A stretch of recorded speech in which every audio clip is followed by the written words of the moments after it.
lineup here, fight some of the early push, and then take over the mid game before it gets too late. Because both the supports and their stunts and everything, I'm pretty sure he still is going to time walk like 60% of the damage he takes. Middle lane, no, Iceberg, it looks like he's dead. Soul Siphon's going to slow him down long enough that the last couple right clicks come in and no one will be the one to claim first blood. A little control against the Chen at that point. Absolutely, that was a good next level, just positioning for that. We're actually hearing the snowball come through. It's on mid, going to be seeing the magic missile follow that up, so no one should be going down, but will there be any return? Oh, the fairy fire! Soul Siphon is enough! No one lives, and it's actually going to be Afterlife that goes down. They're going to turn on to the Chen now. They do have enough for a stun coming up in a second. Oh, always want to fly, just walks at him. The Chen creeps are actually going to get the turnaround kill, it looks like, so double for solo, even if he's not there for the experience to do anything solo. The OD does have his level 6, so that's a potential talking point. He can get a couple of arcane orbs onto no one. He's got he will have a pretty decent intelligent advantage.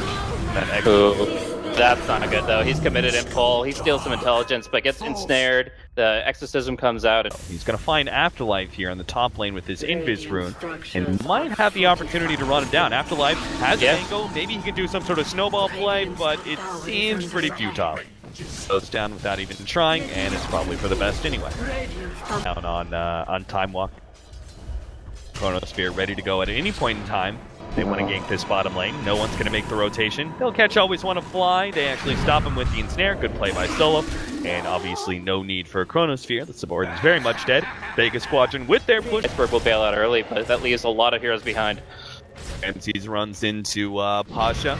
Just kind of scaling these ones. They know they've got more incoming backup. Chronosphere is going to be laid out on Afterlife. He does still have a snowball. They're going to start going on Pasha here, but he easily blows up the Tusk. And with the rest of ۋeգa Ｓquadron coming in from the side. Memory attribute, but she has yet to actually join them.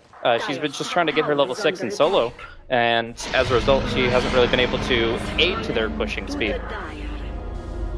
Look at the Vlad's pretty much done here. It's very close to being complete for the Void. And from there, like you said, it's a huge pushing tool. It's going to also help him a lot from the damage of the Terrorblade. But we do see actually a fight despite the Void's absence. Kind of helps out Iceberg, but it does bring him deeper into the clutches of the Death Prophet. And in the end, it results in his death nonetheless. And they don't cut it. You need to tap into that comeback mechanic. 1-9, 14 minutes in. The OD is going to try and help out with this push into the middle lane. They're going to get the quick pick off on Shadow Shaman. Maybe not so quick. The silence there allows Yum the Slayer to actually be able to live. Iceberg doesn't have enough nukes. Now the Chronosphere gets laid out. Mag will finish up the kill on the OD. And once again, ティームＳｐｉрiｔ push out thinking exorcism, so it is going to be a bit slower. ティームＳpирiт know they need to try and push this back without the Terrorblade. He just took the tier 2 tower. Pretty big influx of gold, but he's still not a fighting hero just yet. Always Want to Fly. Almost going to be dunked on by Pasha. Doesn't have quite enough right clicks. Take the lane of Rax by 15 minutes.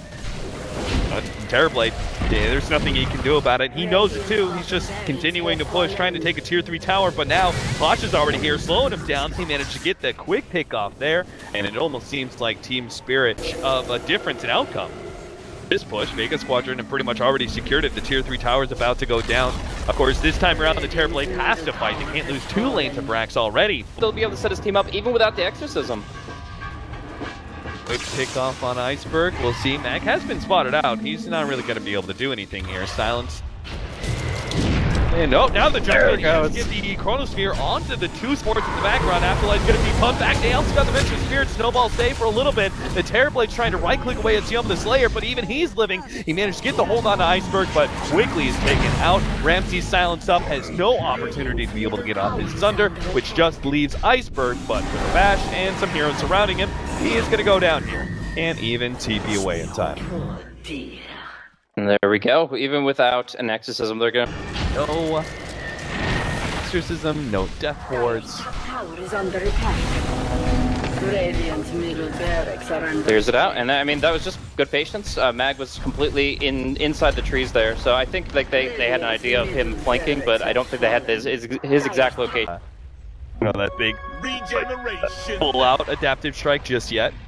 It's still enough to kill anybody he comes across with the winning form. Sure enough, you can see it there. Vengeful Spirit instantly goes down. Afterlife going to try and block out Pasha, but he's got No backup whatsoever. Yeah, there it is. Finally they caught. I was going to make some sort of pun about Team Spirit and, you know, showing Team Spirit by staying in the game despite Rax being down. But, I mean, it's 20 minutes in.